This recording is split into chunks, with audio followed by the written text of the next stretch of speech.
حضرت عبداللہ بن عباس رضی اللہ تعالیٰ عنہ آپ فرماتے ہیں کہ نبی پاک صلی اللہ علیہ وآلہ وسلم نے ارشاد فرمایا کہ جنت میں ایک ایسا شخص داخل ہوگا، جنت میں ایک بندہ آوے گا کہ سارے جنت والے مرحبا مرحبا دی صدا لگاؤں گے، اہلا و سہلا مرحبا کھین گے، اور سارے جنتی کھڑے ہو کے ادا استقبال کرن گے۔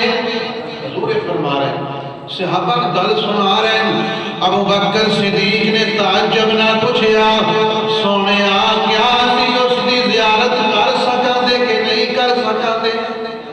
وہ جڑا بندہ ہونا ہے جیدے واسطے سارے جنتی استقبال کرنا ہے، مرحبا مرحبا دی آواز لانی ہے، سونے کیا آسا انہوں نے اکھا نہ اس بندے نے بیکھا دے کہ نہیں؟ فرمایا صدیق و بندہ کوئی اور نہیں تو ہی ہے۔